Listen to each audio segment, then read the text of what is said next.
En France, sur les chemins de campagne qui sillonnent la Touraine, entre les vignobles et les châteaux endormis au loin, nul n'avait besoin d'aller à l'école pour apprendre à prier. La foi se respirait dans l'air doux de la Loire, s'accrochait au calvaire de pierre moussue à la croisée des chemins, et tremblait dans la flamme des bougies qui, au fond des petites églises romanes, ne s'éteignaient jamais tout à fait, même lorsque le vent s'engouffrait par les portes mal jointes. Mais tous ne conservaient pas cette foi intacte, ce filin tendu vers le ciel. J'en ai connu un qui l'avait sectionné et enterré des années auparavant. Il s'appelait Stéphane Leblanc, un homme aux mains larges et calleuses, à la peau tannée par le soleil et le vent qui s'engouffre dans la cabine d'un camion, et aux yeux toujours voilés d'une lassitude profonde.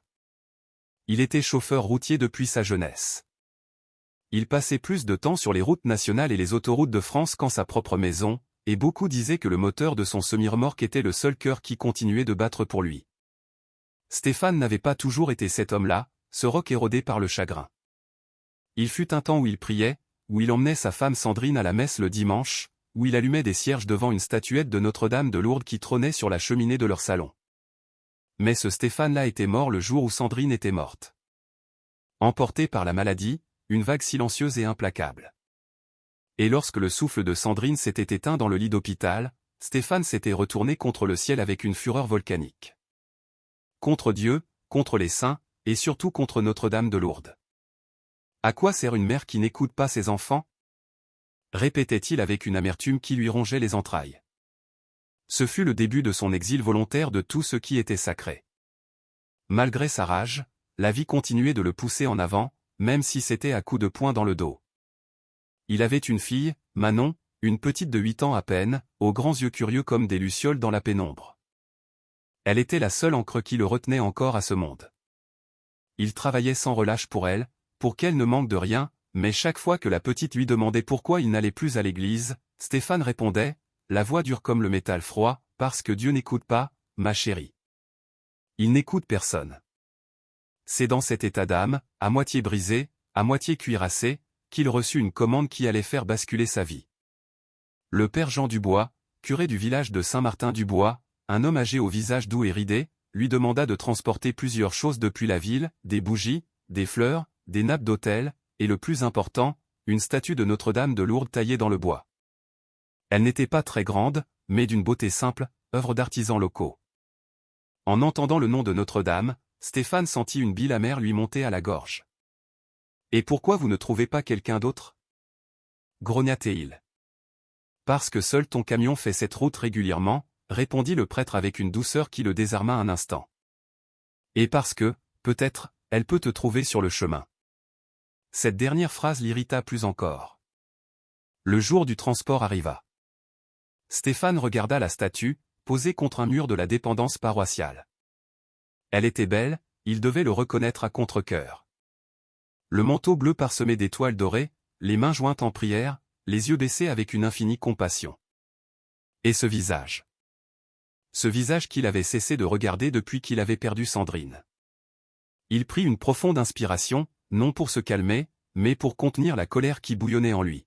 « Tu ne monteras pas dans ma cabine » murmura-t-il entre ses dents.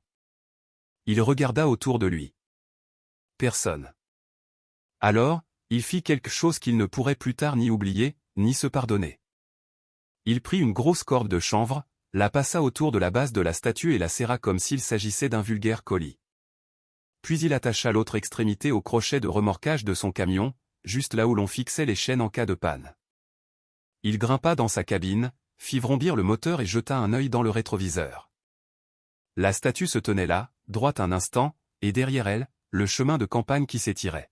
« On va voir si ton grand manteau te protège de ça » cracha-t-il. Il écrasa l'accélérateur. Le camion bondit en avant et la statue bascula lourdement, heurtant le sol dans un bruit sourd et sec. La poussière s'éleva en un nuage ocre. Stéphane ne freina pas. La corde se tendit et la statue commença à être traînée comme un simple morceau de bois sans valeur. Les roues soulevaient des graviers qui venaient la frapper. Le son du bois raclant contre la terre et les cailloux était âpre, cruel, presque insupportable. Mais Stéphane gardait le regard fixé sur la route, la mâchoire contractée. À l'entrée du village, 2 femmes qui tenaient un stand de crêpes virent la scène. L'une d'elles laissa tomber la louche qu'elle tenait à la main. « Mon Dieu ! La Sainte Vierge ! Stéphane remonta sa vitre pour ne pas entendre leurs cris. Il continua de rouler, le visage dur comme la pierre, comme s'il voulait prouver au ciel qu'il pouvait vivre sans faveur divine, sans miracle, sans consolation. Mais au fond de lui, même s'il ne voulait pas l'admettre, une ombre de honte commençait à grandir, froide et tenace. Quelques kilomètres plus loin, sur un tronçon particulièrement abîmé du chemin, plein de nids de poules, le camion fit un soubresaut violent. Stéphane entendit un claquement sec, suivi d'un silence étrange. Il regarda dans le rétroviseur. La corde s'était rompue. La statue n'était plus là, brinque-ballée à l'arrière. Elle n'était pas en morceaux. Elle n'était pas couverte de terre ni d'éclats. Elle était là, debout, comme si une main invisible l'avait délicatement posée au milieu du chemin, parfaitement droite, son manteau de bois intact. Stéphane freina si brusquement que les pneus crissèrent sur le gravier. Le cœur lui martelait la poitrine, mais il secoua la tête, refusant de croire. C'est une coïncidence. Juste une coïncidence, se dit-il, bien que sa voix tremblât. Il descendit de la cabine, marcha vers la statue et la toucha. Le bois était tiède, comme s'il avait été baigné de soleil, mais il n'y avait pas la moindre marque du supplice qu'il lui avait infligé, pas une éraflure profonde, pas une tache de boue. C'était impossible. Stéphane déglutit avec difficulté. Ça ne peut pas être. Murmura-t-il. Au loin, une vieille femme, qu'il reconnut comme étant Madame Louise, le regardait depuis le bord de la route, son châle sur les épaules. Ses yeux étaient sombres, profonds. Quand Stéphane voulut lui parler, elle leva simplement la main et dit d'une voix claire, « Mon garçon, la Vierge n'est pas tombée. Elle est descendue. Et elle t'a vu. » Stéphane sentit un frisson glacial lui parcourir l'échine.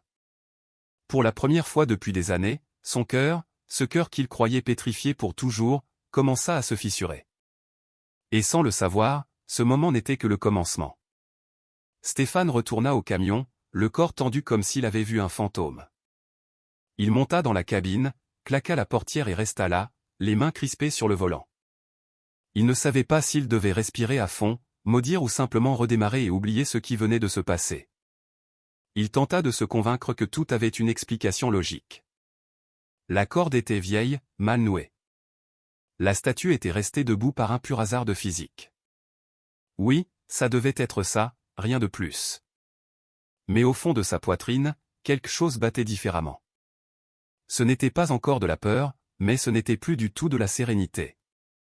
Il remit le moteur en marche et avança lentement, jetant des regards obliques dans le rétroviseur, comme s'il s'attendait à voir la statue marcher derrière lui.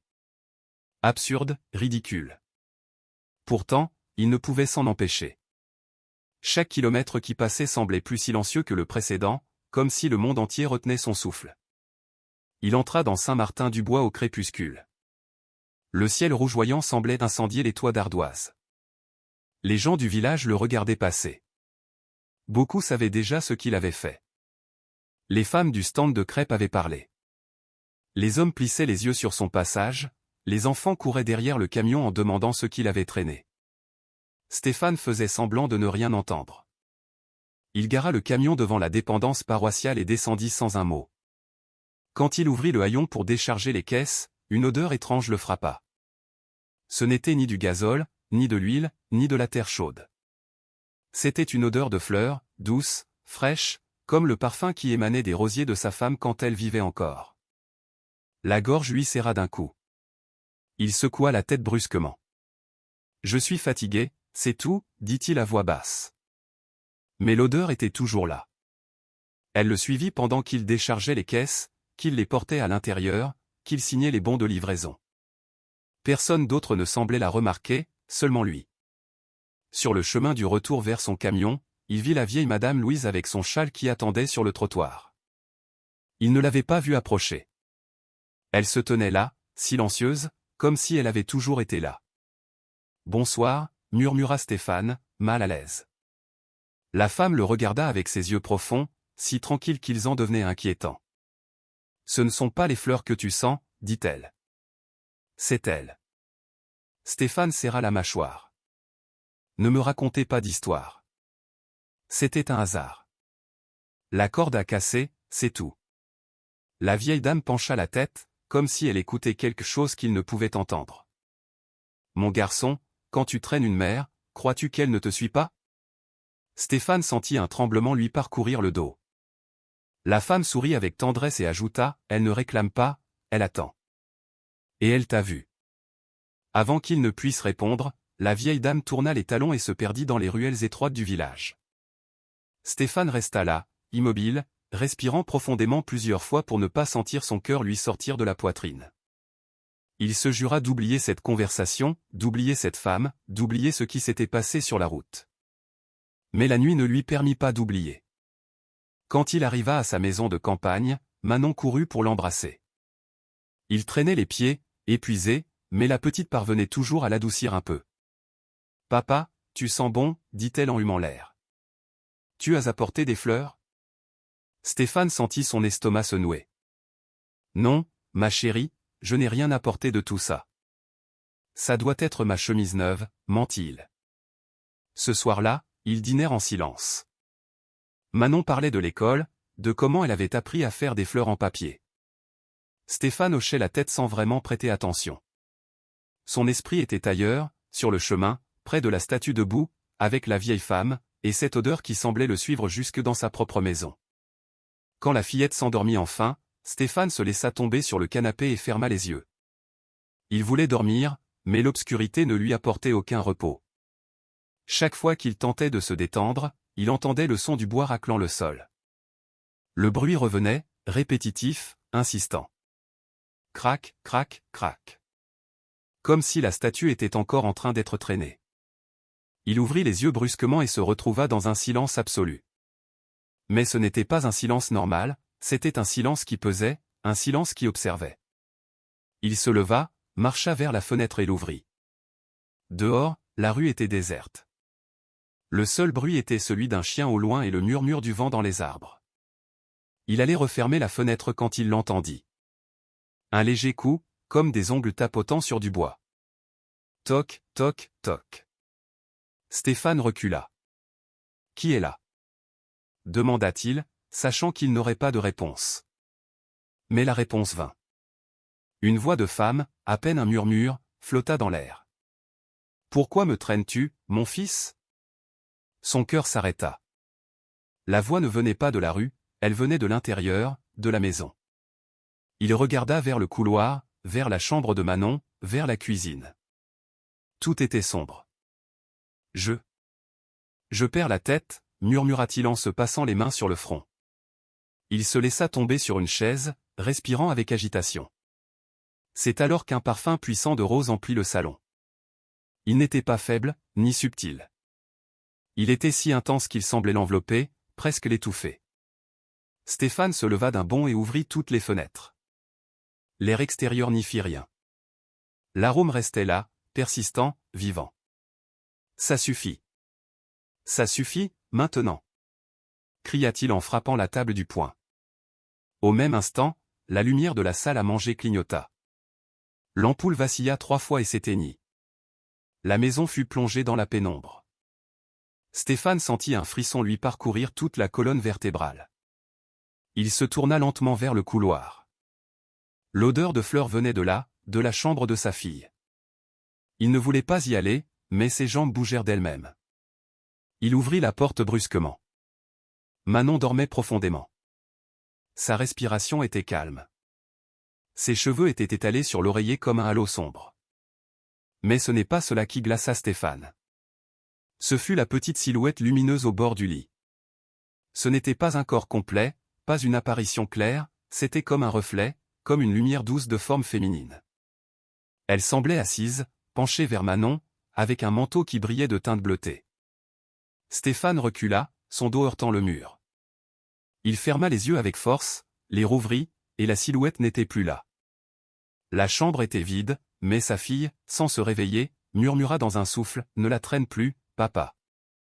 Elle te regarde. » Stéphane sentit quelque chose se briser en lui. Ses jambes tremblèrent si fort qu'il dut s'appuyer au cadre de la porte. La voix de Manon se fit de nouveau entendre, douce et innocente. « La dame bleue a dit de ne pas t'énerver. Elle a dit qu'elle t'a pardonné. » Stéphane plaqua sa main sur sa bouche, étouffant un sanglot.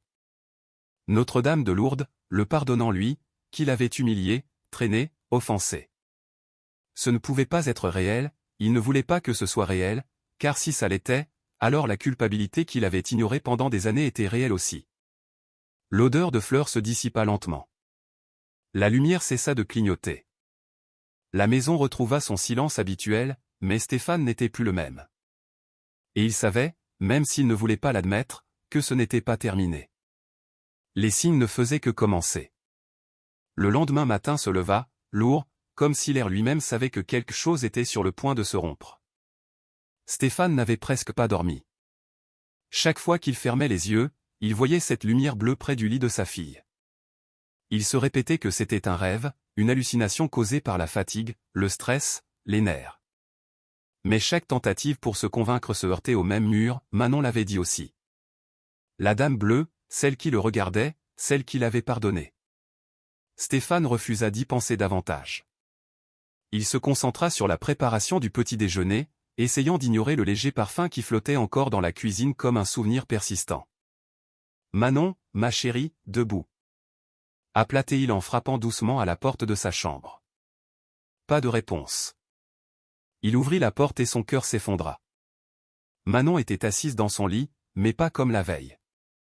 Ses joues étaient blêmes, ses lèvres sèches, ses cheveux collés à son front par la sueur. Ses grands yeux brillants semblaient perdus dans un point qu'il ne pouvait voir. « Papa » murmura-t-elle d'une voix si faible qu'on l'entendait à peine. Stéphane se précipita vers elle, la toucha. Sa peau brûlait comme du feu. « Mon Dieu !»« Manon !» s'exclama-t-il, bien qu'il se fût juré de ne plus jamais prononcer ce nom. Il la prit dans ses bras et courut à sa voiture. Il la conduisit à la maison de santé du village où le docteur Marc Duval, un homme robuste et calme, l'examina en fronçant les sourcils. « Elle a une fièvre très élevée et je ne comprends pas d'où elle vient. Ça ne ressemble pas à une infection, il n'y a pas de signe clair de virus, marmonna-t-il en consultant et reconsultant les résultats. Stéphane fixait le médecin comme si sa vie dépendait de ses lèvres. « Mais elle peut guérir, n'est-ce pas ?» demanda-t-il, la voix brisée. Le docteur soupira. « Nous ne savons pas encore ce qui l'affecte, mais nous ferons tout notre possible. » Manon fut mise en observation. Stéphane resta à ses côtés, lui tenant la main tandis que la fillette murmurait des mots qu'il ne parvenait pas à comprendre. « La dame bleue. » disait-elle parfois dans un souffle, point dit de ne pas avoir peur. Le sang de Stéphane se glaçait chaque fois qu'il l'entendait. Vers midi, les premières analyses revinrent. Le docteur était plus confus qu'avant. « Ça n'a aucun sens », dit-il en montrant les feuilles. Ces constantes montent et descendent sans explication. C'est comme si son corps luttait contre quelque chose que nous ne pouvons pas identifier. Stéphane serra les dents. Quelque chose de spirituel ? demanda-t-il sans vouloir entendre sa propre question. Le docteur le regarda avec patience, mais aussi avec ce mélange de compassion et de prudence qu'on utilise avec les désespérés. Stéphane, je traite des maladies, pas des esprits. Mais quand Manon convulsa pour la première fois, même le docteur perdit son calme. Le corps de la fillette se cambra, ses bras tremblèrent, ses yeux se révulsèrent. Stéphane hurla son nom, essayant de la retenir, mais les infirmières l'écartèrent doucement. « Monsieur, laissez-nous travailler. » Il ne pouvait que regarder, impuissant, le corps de sa fille trembler avec violence. La crise dura 1 minute, mais pour Stéphane, ce fut une éternité. Quand elle cessa, Manon resta inerte, épuisée, respirant avec difficulté. « Qu'est-ce qui lui arrive ?» rugit Stéphane dans un cri qui était mi-douleur, mi-supplique. « Je ne sais pas », répondit le docteur avec une sincérité désarmante. Stéphane sortit de la maison de santé en titubant. Il s'appuya contre un mur, essayant de respirer. Le soleil tapait, mais il avait froid. Il regarda le ciel, un ciel bleu intense qu'il observait sans ciller. « Alors comme ça, tu m'écoutes maintenant ?» dit-il d'une voix cassée. « Ce n'était pas assez de prendre ma femme, tu veux aussi ma fille ?» Une femme qui passait par là s'arrêta. C'était Monique Garnier, une voisine de toujours qui avait vu grandir Manon. « Stéphane, mon garçon, comment va la petite ?» Il ne put retenir ses larmes. « Elle s'en va » murmura-t-il en se cachant le visage. Monique ouvrit son sac et en sortit quelque chose de petit, enveloppé dans un tissu blanc. Elle le tendit à Stéphane. « Tiens, mets ça sous l'oreiller de la petite. » Stéphane déplia le tissu. C'était une petite image de Notre-Dame de Lourdes, le genre d'image pieuse qu'on offre au baptême et aux premières communions. Le sang lui monta à la tête. « Non. Je ne veux rien de tout ça. Rien. » Stéphane, tenta Monique, ça ne fait pas de mal. Ma femme est morte en la priant. Elle est morte avec cette image dans la main. Mon garçon, ce n'est pas la faute de la Sainte Vierge. Assez. Je n'ai pas besoin d'images pieuses. J'ai besoin que ma fille vive. Dans un geste impulsif, Stéphane froissa l'image et la jeta par terre. Monique recula, blessée. J'essayais seulement d'aider, murmura-t-elle. Stéphane ne répondit pas. Il se dirigea vers sa voiture, furieux, tourmenté, partagé entre la rage et la peur. Il retourna dans la chambre où Manon reposait. En la voyant si petite entre les draps blancs, les lèvres sèches et les cheveux en désordre, il sentit que la vie lui échappait entre les doigts. « Ma chérie » murmura-t-il en lui caressant les cheveux. « Tiens bon, s'il te plaît. » Manon ouvrit les yeux d'un accent grave peine 1 millimètre. « Papa » souffla-t-elle. La dame bleue était là. Stéphane déglutit. « Ne parle pas, mon amour. Repose-toi. » Elle a dit de ne pas avoir peur. Chut. Elle a dit que tu n'es pas seul. Stéphane sentit ses jambes flageoler. Il se laissa tomber sur la chaise à côté du lit. Manon referma les yeux. Pendant des heures, le temps cessa d'exister. Un bip de moniteur, une respiration, un léger tremblement dans la main de la fillette. Le jour se mua en nuit sans que Stéphane ne s'en rende compte. À 2 heures du matin, Manon convulsa de nouveau. Le docteur accourut, les infirmières aussi. Stéphane fut repoussé en arrière tandis que la fillette luttait contre quelque chose d'invisible, quelque chose qu'aucun médicament ne semblait pouvoir arrêter. Le cri de Manon le déchira de l'intérieur. Quand tout fut terminé, elle paraissait plus fragile, plus petite, comme si elle s'effaçait. Le docteur le regarda avec tristesse. « Stéphane, si la fièvre ne baisse pas dans les prochaines heures, il pourrait y avoir des séquelles neurologiques. » Stéphane sentit le monde s'écrouler sous ses pieds. Il se dirigea vers la salle d'attente et s'effondra sur une chaise. Là, seul, le visage entre les mains, il laissa enfin sortir les sanglots qu'il gardait en lui depuis des années. Des sanglots pour Sandrine, pour Manon, pour lui-même, pour toute la rage qu'il avait voulu transformer en force et qui maintenant le laissait nu et sans rien. Il s'agenouilla sur le sol froid, comme quelqu'un qui s'effondre devant une vérité qu'il ne comprend pas. « Si tu existes, » murmura-t-il d'une voix rauque, « si tu existes vraiment, si tu es la mère de quelqu'un, s'il te plaît, écoute. Ne le fais pas pour moi. Fais-le pour elle. Ne la laisse pas mourir, je t'en supplie. » Les mots se brisèrent dans sa gorge. C'était la première fois qu'il priait depuis la mort de sa femme.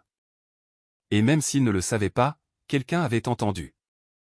Car cette même nuit, juste au moment où Stéphane épuisa ses forces et son orgueil, quand ses larmes touchèrent le sol, quelque chose commença à bouger dans le ciel. Ce n'était pas encore un miracle. Pas d'ange, ni de voix, ni de lumière. Juste un murmure doux, maternel, qui traversa la chambre où Manon dormait. Un murmure qui disait « Ne crains pas, j'arrive ». L'aube à Saint-Martin-du-Bois était froide, plus froide que d'habitude. Le vent frappait les fenêtres de la maison de santé, et chaque rafale semblait pousser Stéphane vers un abîme plus profond. Manon dormait, si l'on pouvait appeler cela dormir. Sa respiration était faible, entrecoupée de petits gémissements qui faisaient tressaillir Stéphane à chaque fois. Le docteur avait insisté sur le fait que le mieux était de la laisser se reposer. Mais comment se reposer quand votre fille semble s'évanouir sous vos yeux? À 4 heures du matin, la fièvre remonta.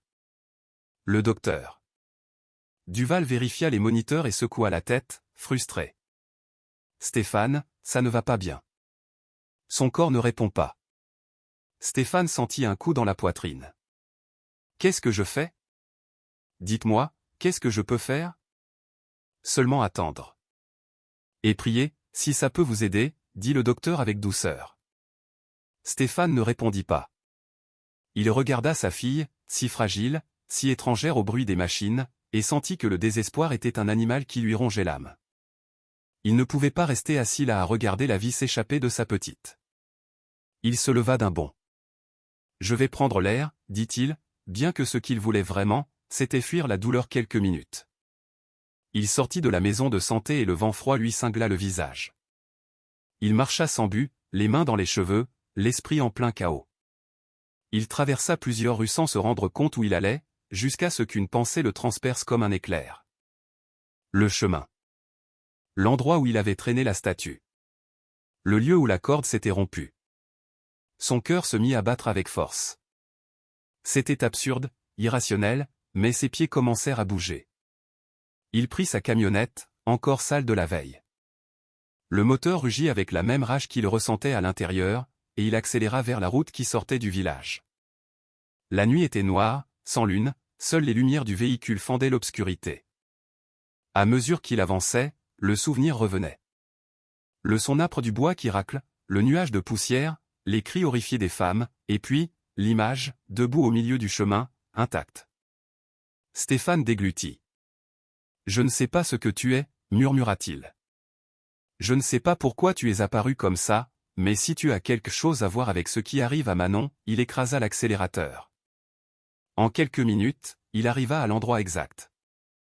Il le reconnut, même si la nuit le dissimulait presque entièrement. Le chemin de terre, les grosses pierres, le petit arbre tordu sur la droite. Et le silence absolu. Il coupa le moteur. Le monde fut suspendu. Il descendit du véhicule et sentit le froid lui monter le long des bras. Le vent était différent ici, plus dense, plus présent, comme s'il n'attendait que lui. Il marcha jusqu'au milieu du chemin. Là, juste à cet endroit, il avait vu la statue de Notre-Dame, debout, droite, illuminée par la lumière de l'aube naissante. Il s'agenouilla sans savoir pourquoi. Ses genoux touchèrent la terre froide et humide. « Je ne suis pas un homme bon, dit-il d'une voix brisée. Tu le sais. Je me suis rempli de rage, d'orgueil. Je t'ai traîné comme si tu ne valais rien, et peut-être que pour moi, tu ne valais rien. Mais maintenant, la seule chose qui vaille dans ma vie est en train de mourir. » Sa respiration tremblait. « Si tu es vraiment une mère, comme ils le disent, comme ma fille le croit, ne m'abandonne pas. Ne l'abandonne pas. Fais ce que je ne peux pas faire. Je t'en supplie. » Les larmes coulèrent sans qu'il puisse les retenir. Ses mains tremblaient. « Pardonne-moi de t'avoir traîné. Pardonne-moi de t'avoir haï. Pardonne-moi de ne pas avoir vu ce que les autres voyaient. Mais si tu écoutes vraiment, si tu aimes vraiment, sauve-la. » Le vent s'arrêta complètement. Le silence fut si soudain que Stéphane se redressa, alarmé. Pas de bruit de grillons, pas de murmure de feuilles, rien. Et puis, il le sentit. Un parfum si intense qu'il lui hérissa la peau. Ce n'était pas la terre mouillée, ni l'air froid. C'étaient des fleurs. Des roses, du jasmin, des lys, tous mélangés dans un parfum doux et enveloppant. « Non, » murmura Stéphane en reculant. Une lumière s'alluma à quelques mètres. Pas une lumière de phare, pas un reflet. C'était une lumière chaude, douce, qui bougeait comme si elle respirait. Stéphane plissa les yeux. La lumière prit forme. Une silhouette féminine. Un manteau bleu. Une silhouette qui semblait flotter à quelques centimètres au-dessus du sol. Les mains jointes. La tête inclinée. Et un visage. Un visage empli d'une miséricorde infinie. Stéphane tomba de nouveau à genoux, incapable de bouger. La silhouette ne parla pas, mais Stéphane l'entendit au plus profond de sa poitrine. « Tu n'es pas seul. » Son cœur éclata en un sanglot profond, dévastateur. Les larmes coulaient sans contrôle. Il porta les mains à son visage, tremblant comme un enfant.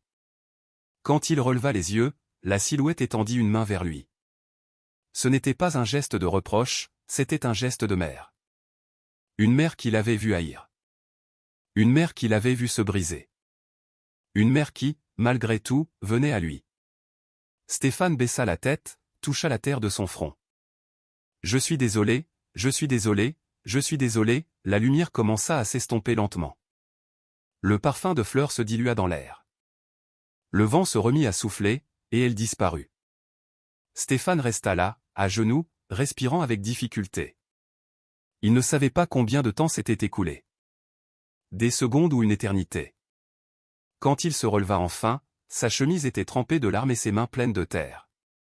Mais quelque chose avait changé. Sa poitrine, avant oppressée par le désespoir, était maintenant légère, comme si quelqu'un avait pris son angoisse entre ses mains. « Manon, murmura-t-il.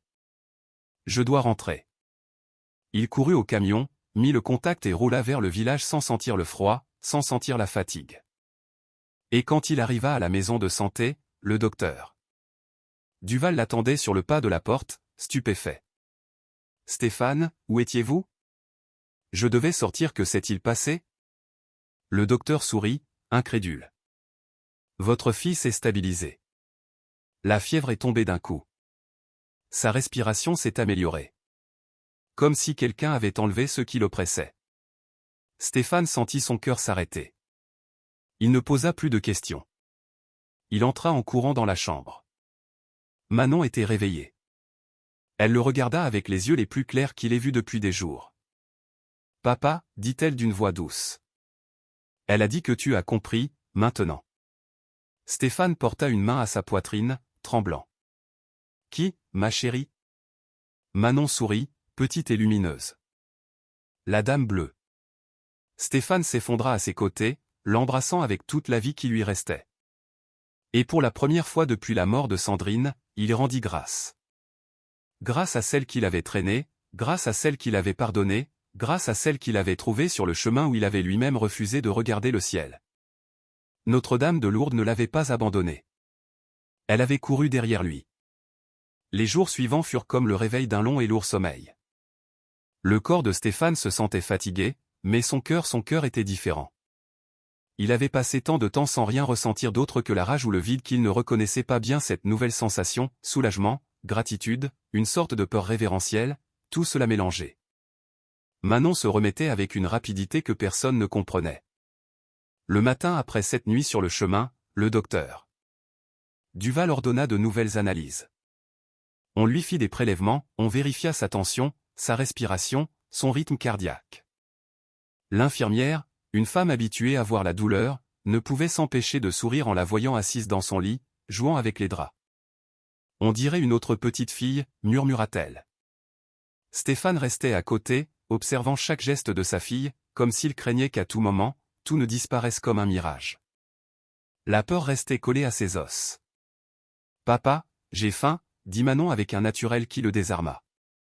Il la regarda comme s'il venait d'entendre l'annonce d'un miracle. « Faim ? Oui. Mais pas de la soupe de l'hôpital. » Stéphane laissa échapper un rire étouffé, mêlé de larmes.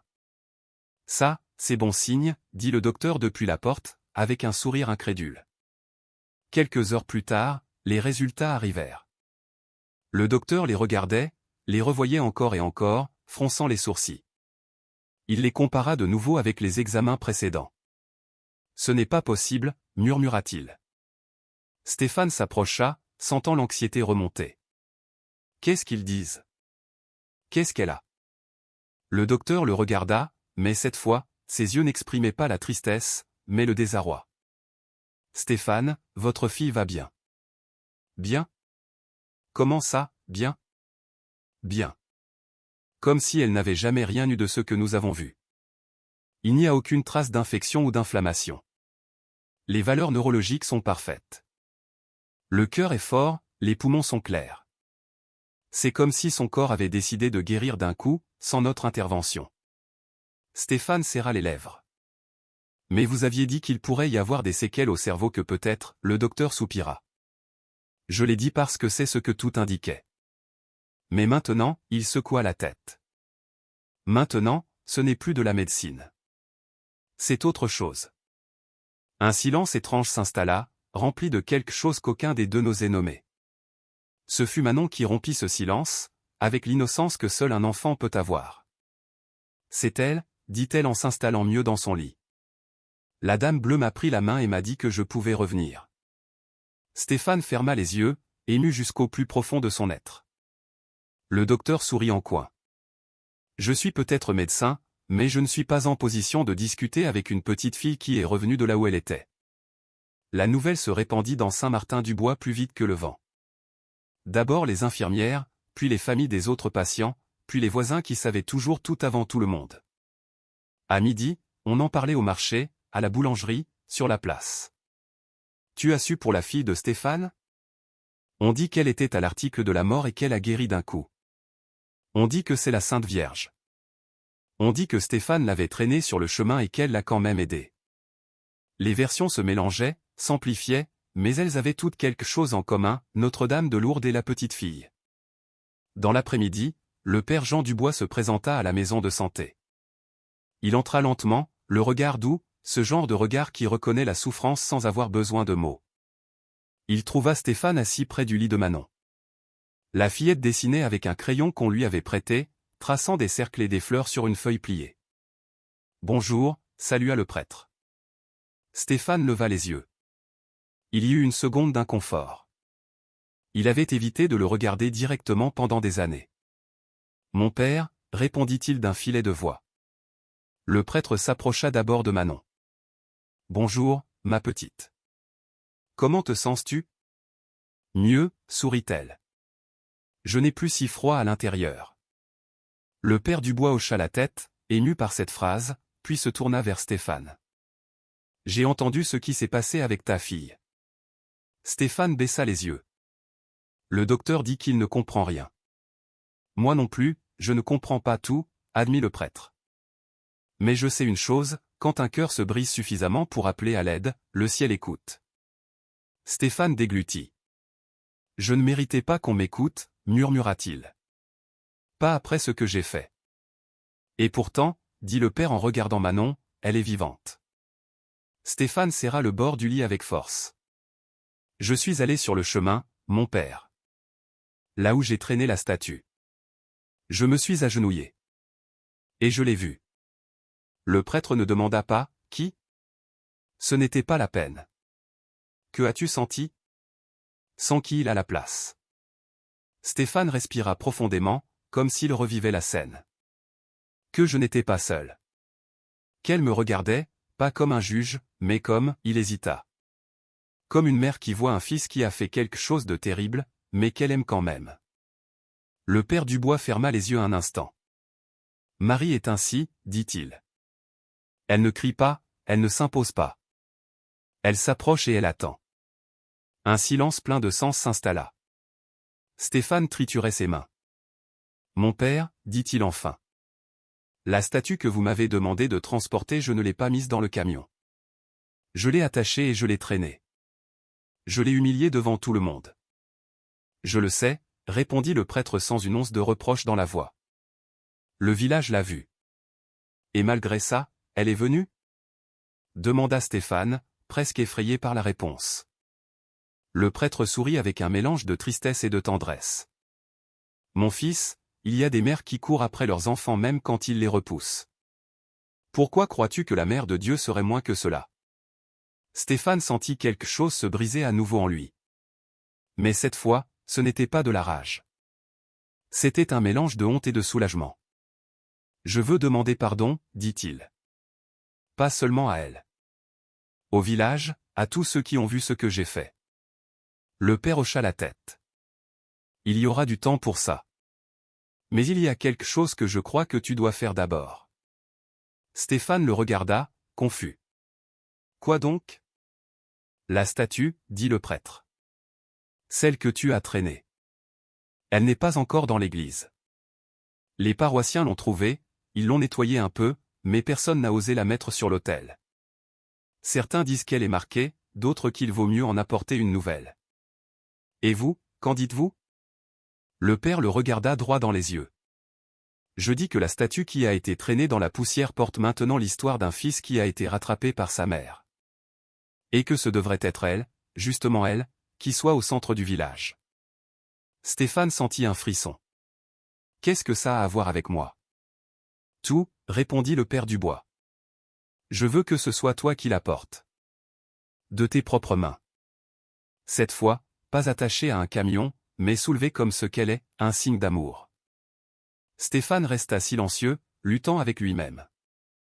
La seule idée de toucher à nouveau cette statue lui faisait peur. C'était comme se confronter au miroir le plus sincère qu'il ait jamais vu. « Je ne sais pas si je peux, » murmura-t-il. Manon, qui avait entendu une partie de la conversation, intervint de sa voix douce. « Papa, la dame bleue m'a dit que tu pouvais. Qu'avant tu la traînais, mais que maintenant tu peux la soulever. » Stéphane la regarda. Dans les yeux de sa fille, il n'y avait aucune trace de reproche, seulement de la confiance. « D'accord, » dit-il enfin. « Je le ferai. » Le jour convenu arriva, un dimanche matin. La place du village de Saint-Martin-du-Bois était pleine. Les cloches sonnaient, des guirlandes flottaient au vent, les femmes préparaient des fleurs. Certains étaient là par curiosité, d'autres par réelle dévotion, et beaucoup parce qu'ils avaient entendu dire que quelque chose de grand s'était passé dans la vie de Stéphane et de sa fille. Dans la petite salle paroissiale, la statue de Notre-Dame de Lourdes attendait, appuyée contre une table. Elle n'était pas parfaite. Elle avait des marques sur sa base, de petites blessures dans le bois, quelques fissures que même les meilleurs artisans n'avaient pas réussi à dissimuler complètement. Stéphane entra seul, ferma la porte derrière lui et la contempla. Un instant, il ne vit pas seulement le bois. Il vit le chemin, la poussière, ses propres mains nouant la corde, l'orgueil sur son visage, la rage dans son cœur. Il vit aussi les nuits d'hôpital, les convulsions de Manon, ses propres pleurs sur le sol froid. Et par-dessus tout cela, il vit la lumière bleue sur la route, le visage plein de miséricorde, la main tendue. Il s'approcha lentement, posa une main tremblante sur le manteau sculpté. « Je ne suis pas digne de te toucher, » murmura-t-il. « Mais merci d'avoir touché ma vie. » Il respira profondément et souleva la statue avec précaution. Elle n'était pas aussi lourde qu'il s'en souvenait. Ou peut-être n'était-il plus seul à la porter. La porte s'ouvrit. Le père Dubois l'attendait avec quelques femmes du village. L'une d'elles était Monique Garnier, celle qui lui avait offert l'image qu'il avait jetée par terre. Stéphane la regarda avec honte. « Pardonnez-moi, » dit-il avant qu'elle ne dise quoi que ce soit. « Pour ce que j'ai fait ce jour-là, pour ce que j'ai dit. » Monique sourit, les yeux brillants. « J'ai prié pour toi et pour Manon aussi. Et regarde. » La mère a écouté. Ils sortirent ensemble vers la place. Quand les gens virent Stéphane portant la statue, un murmure général parcourut la foule. Certains n'en croyaient pas leurs yeux, d'autres essuyaient leurs larmes sans pudeur. Manon, tenant la main d'une voisine, avança de quelques pas pour mieux voir. Stéphane monta sur le socle qui était vide auparavant, à l'endroit même où le village l'avait vu partir en traînant l'image vers la route. Cette fois, il n'y avait pas de corde, pas de poussière, pas de cris de moquerie. Seulement le silence, un silence respectueux. De ses mains fermes, il plaça la statue au centre, l'assura, l'ajusta, puis, au lieu de s'écarter, il s'agenouilla à ses pieds.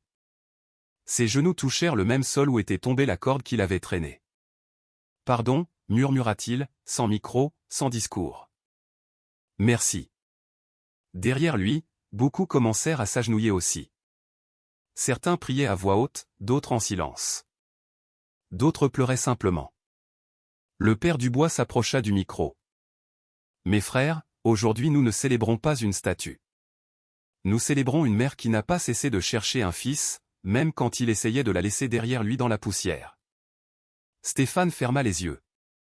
Il sentit une petite main se glisser sur son épaule. C'était Manon.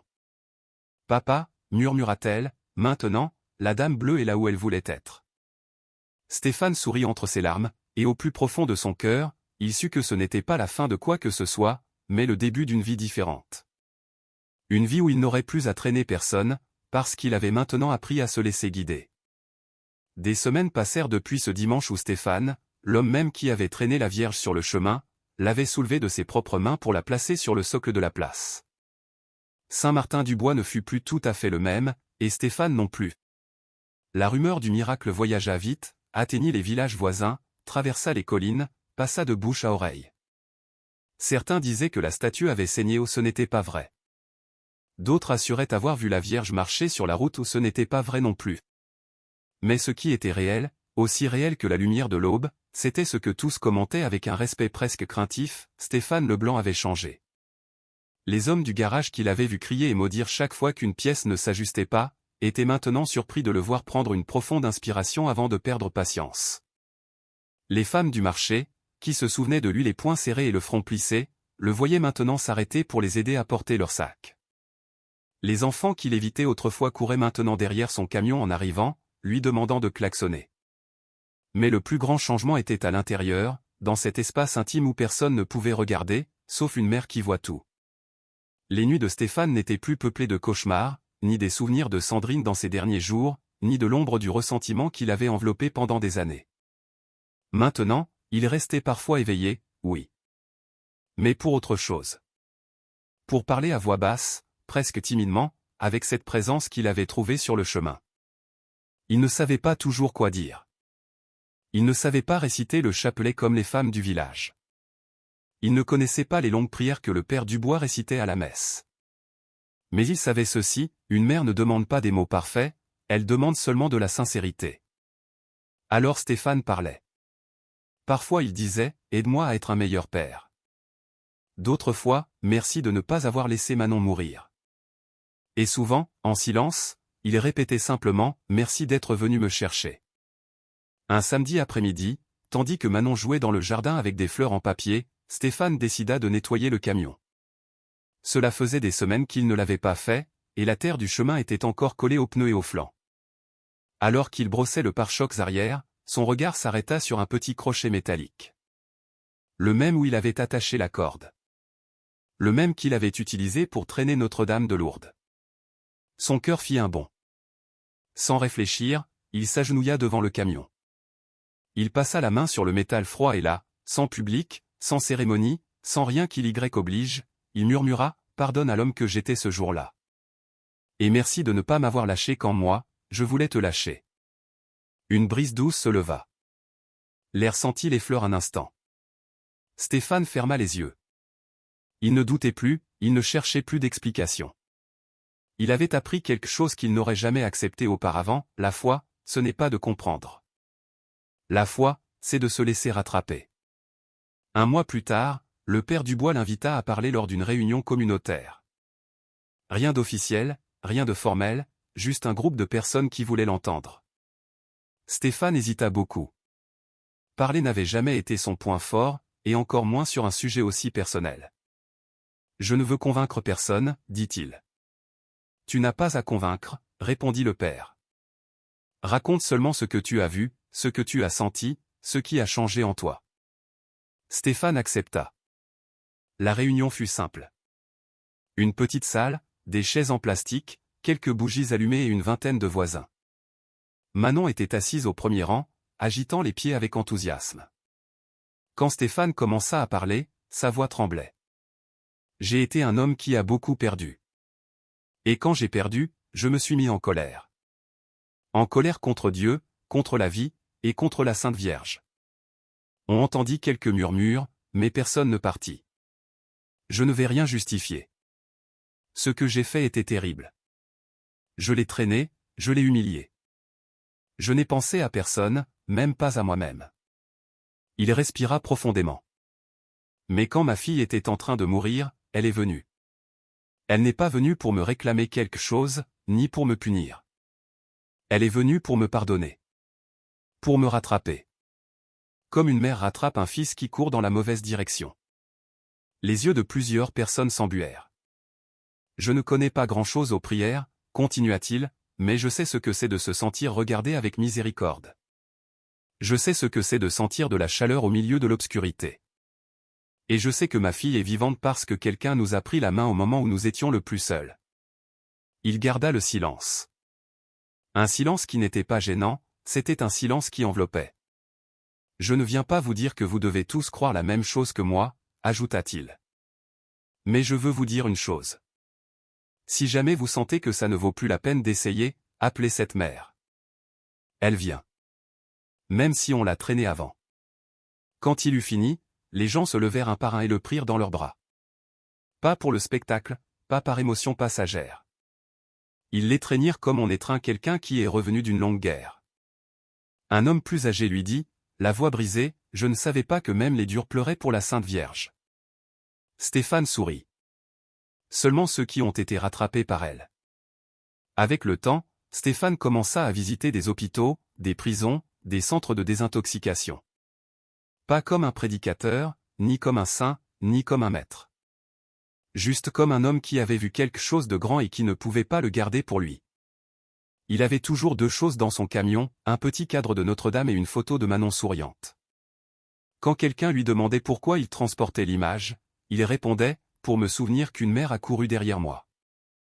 Et qu'elle ne me laissera pas seul tant que je vivrai. Un après-midi, alors qu'il nettoyait les vitres de sa maison, Manon s'approcha avec un de ses dessins. C'était la Vierge, peinte avec des crayons de cire bleue, entourée de fleurs. « Ça te plaît, papa » demanda-t-elle. « J'adore, dit-il en lui caressant les cheveux. « Je l'ai dessiné comme je l'ai vu, ajouta Manon. Stéphane tressaillit. « Tu l'as revu » Non, dit-elle en souriant, mais je la sens. Elle est toujours par ici. Et quand tu conduis, elle s'assoit derrière avec toi. Stéphane rit. Comment tu sais ça? Parce que je l'entends. Elle me dit de ne pas m'inquiéter, que tu es têtu, mais que tu es un bon fils. Stéphane laissa tomber sa tête en arrière, riant et pleurant en même temps. Oui, je suis têtu. Mais tu es revenu, répondit la fillette. Cette phrase l'accompagna toute la nuit. Tu es revenu. Il était revenu de sa rage, de son orgueil, de l'abandon intérieur où il avait vécu tant d'années. Il était revenu à la maison, à la foi, à la vie, à une mère. Chaque matin, avant de démarrer son camion, Stéphane fait quelque chose qu'il n'aurait jamais pensé faire. Il pose la main sur le crochet où il avait autrefois amarré la corde, et il prie. Pas une longue prière, pas une prière parfaite. Juste ceci, merci, mère, de ne pas m'avoir lâché quand je ne savais plus comment revenir. Puis il sourit, regarde le ciel et ajoute, allez, accompagne-moi. Il me reste encore de la route. Et le moteur démarre, et la journée commence. Et l'homme qui, un jour, traîna la Vierge, vit maintenant dans la gratitude, car c'est elle qui l'a relevé de la poussière.